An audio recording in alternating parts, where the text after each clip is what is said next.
আসসালামু আলাইকুম। নতুন আরেকটা ভিডিও নিয়ে আসলাম। এই ভিডিওটা এক ভাই কমেন্টে বলছে, ওই ভাইয়ের রিকোয়েস্টে ভিডিওটা বানানো। তিনি বলছে, নামটা হচ্ছে সুজন মিডিয়া, ওয়েলকম 9 সিটিংস এ বিষয়ে একটা ভিডিও দিয়েন, স্ক্রিনে সবগুলো অপশন আসে না। মানে ওনার কথা হিসেবে যতটুকু বুঝতে পারলাম যে স্ক্রিনে যে এই যে টুলবার গুলা দেখতে পাচ্ছেন লেফট সাইডে এবং উপরের দিকে যে টুলবার গুলা অনেক সময় সেট আপ দেওয়ার পরে হয়তো নাও আসতে পারে, হয়তো বা প্রপারলি সেট আপ না দিলেও নাও আসতে পারে। তো যাই হোক, যদি কোনো বিষয়ে যদি যে কোনো টুলবার প্রয়োজন পড়ে যদি না আসে, সেটা সাপোজ আমি যদি প্রথমেই এই টুলবারগুলো সরিয়ে ফেলি, তো প্রথমে আমার যেতে হবে ভিউ। এই যে ভিউ আছে, ভিউ ক্লিক করবেন। এই উপরের জন্য এক অপশন, সাইডের জন্য এক অপশন। যদি সাইডে হয় অথবা উপরে গুলো যে কোনো অপশন আপনার প্রয়োজনীয় যদি দেখেন যে আসে নাই, সেক্ষেত্রে আপনি ভিউ যাবেন। ভিউ যে যে টুলবার এনে ক্লিক করবেন। এনে ক্লিক করার পরে দেখবেন যে এনে কতগুলো টপ, লেফট, বটম এনে যে কিছু অপশন আছে, যেমন এই টপ মানে এই উপরের গুলা, এবং লেফট মানে এই যে লেফট সাইডে যে অপশনগুলো, যেমন স্টিচ, ইনপুট এ, ইনপুট সি, রিশেপ, এই যে এগুলো আছে লেফট সাইড। বটম মানে এই যে কালার বা কালার ওয়ে ওয়ান, এই জিনিসগুলা। তো এই জিনিসগুলো কোনোটা যদি টিক মার্ক না থাকে, সেক্ষেত্রে আপনি কিন্তু উপরে শো করবেন না। আর যদি এগুলো সবগুলো টিক মার্ক থাকে, তাহলে উপরে লেফট সাইড এবং নিচে সবগুলো শো করবে। তো এক ভাই বলতে, এই আমি যদি কেটে দেই এই ডিভাইড যে অপশনটা, আমি একটা সার্কেল নেই, এই সার্কেলটা আমি ইনপুট কলাম সি কনভার্ট করব। সাপোজ এটা আমি কনভার্ট করে দিলাম। এখন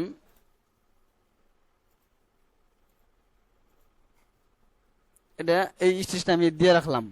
এটা আমি অবশ্যই আমি স্টিচ দিয়ে রাখি। ওকে, এখন জিনিসটা দেখেন যে এই যে একটা যে আমি সার্কেল নিলাম, এই সার্কেলটা আমি যদি ডবল নিয়ে যদি আপনার ডিভাইড দেই, আমি কন্ট্রোল ডি দিয়ে ডুপ্লিকেট করলাম এবং এটা একটু ছোট করব।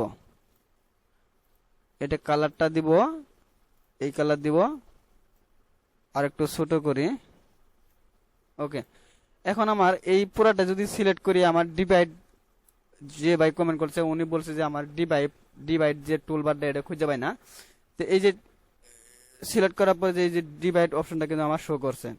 এখন যদি এটা যদি শো না করে, আমি যদি ভিউ যাই, টুলবার এন এই শেপিং, এটা যদি টিক মার্ক না থাকে, যেমন আমি টিক মার্ক দিয়ে দিলাম, ওকে দিলাম, দেখেন আমার কিন্তু ওই অপশনটা নাই। এখন যদি আমি ভিউ যাই টুলবার শেপিং, এটা যদি টিক মার্ক দিয়ে ওকে দেই, দেখেন এই অপশনটা কিন্তু আমার আসছে। শুধু এই অপশনটা আমি সবগুলো আমি আবার সরিয়ে ফেলি, যেমন সবগুলো আমি আপনাদেরকে দিয়ে দেখাই। লেফট, টপ, বটম সবগুলো আমি দিয়ে ওকে দিলাম। দেখেন স্ক্রিনে কিন্তু আমার কোনো অপশনই নাই। এখন এই অপশনগুলো যদি আমি নিয়ে আসতে যাই, তাহলে ভিউ, টুলবার এবং একটা একটা করে যদি আমি নিয়ে আসি, প্রথমে আমি শেপিং ডে নিয়ে দেখাই। এই দেখেন আমার ডিভাইডটা কিন্তু, ডিভাইডের অপশনটা কিন্তু নিয়ে আসছে। এই যে ডিভাইড, কম্বাইন, এটা আসছে। এখন যদি আমি আরেকটা অপশন নিয়ে আসি, যেমন এই যে স্টিচ, যে স্টিচ টাইপ স্টিচ সিলেক্ট করতে হইব, ওকে দিয়ে এই যে স্টিচ, শার্টিন, তাতামি, জিগজাগ স্টিচ, এক একটা স্টিচ। আবার যদি ভিউ যাই টুলবার, এখন আমি সবগুলো সিলেক্ট করে দেবো। চেন, এই স্টিচটা বেশি কাজে প্রয়োজন পড়ে না, এটা আপনি নাও রাখতে পারেন, আমি রাখলাম না। আর আপনি যদি প্রয়োজন পড়েন রেখে দিবেন। এই যে মিরর, মার্জ, শো ভার্টিক্যাল, এই সবগুলো আপনি এইভাবে টিক মার্ক দিবেন, তাহলে ইনশাল্লাহ সবগুলো অপশন বা টুলবার আসবে। এরপরও যদি না আসে, তাহলে দেখবেন যে আপনার সফটওয়্যারটা ওয়েলকম 9 প্রপারলি, মানে যেভাবে সেট আপ নেওয়ার কথা সেইভাবে সেট আপ হয় নাই, যেভাবে সেট আপ নেওয়ার কথা সেভাবে সেট আপ নেয় নাই, যার জন্য আসে না। আর যদি সেট আপ পুরোপুরি দেওয়া হয়, তাহলে সেক্ষেত্রে ভিউ থেকে সবগুলো অপশন নিয়ে আসবেন। এবং আরো কিছু অপশন আছে, যেমন এই যে ভিউ যদি যাই, যে ডিজাইন ভিউ, আপনি ডিজাইনটা করার সময় কিভাবে দেখবেন বা কিভাবে দেখা যাব, এইভাবে এই অপশনগুলা টিক মার্ক দিয়ে, এই যে যদি আমি টিক মার্ক উঠায় দেই, দেখেন ডিজাইনটা কিন্তু আমার মানে এই যে এটা যে ক্লিক করলে যে একটা তাতা মিষ্টি শো করে, সেটা কিন্তু নাই। আবার যদি আমি নিয়ে আসি ভিউ টুলবার টিক মার্ক, এখন কিন্তু আমার এরকম ভাবে। যাই হোক, যে কোনো এই টুলবারের বিষয় হোক, ডিজাইনের বিষয়, ডিজাইনে সমস্যা হোক, আপনারা ভিউ থেকে টুলবার এবং ডিজাইন ভিউ থেকে এই অপশনগুলা একটু দেখবেন, এক একটা ধরনের ব্যবহার করা হয়। আসলে আমি মূলত ভিডিওটা ওই ভাইয়ের জন্যই। নেক্সট ভিডিওতে আমি আরো ডিজাইন ওয়েলকাম 9 উপরে দেওয়ার চেষ্টা করব।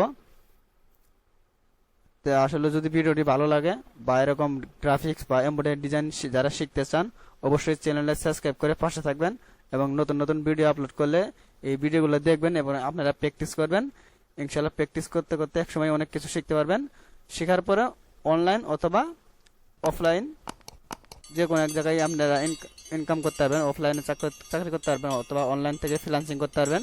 তাই হোক, এক ভাই কমেন্টে বলছে যে ফ্রিল্যান্সিং কিভাবে শুরু করব, তো এই বিষয়ে আগামীতে ভিডিও আসবে। কিন্তু তার আগে আপনাদের কাজ শিখতে হবে। কাজ না শিখে ফ্রিল্যান্সিং বিষয়ে জেনে বা মার্কেট প্লেসে অ্যাকাউন্ট করে আপনারা কোনো লাভ হবে না। আপনার কাজ জানতে হবে এবং একটা রিকোয়ারমেন্ট পুরোপুরি বুঝতে হবে। যখন দেখবেন যে আমার অনেকটাই নিজেকে ইমপ্রুভ করছি, দেন তখন আপনার মার্কেট প্লেসে বা অনলাইন থেকে কাজ করতে পারবেন। আশা করি ভিডিওটি অনেক ভালো লাগছে। ভিডিওটি পুরোটাই দেখার জন্য থ্যাংক ইউ সো মাচ।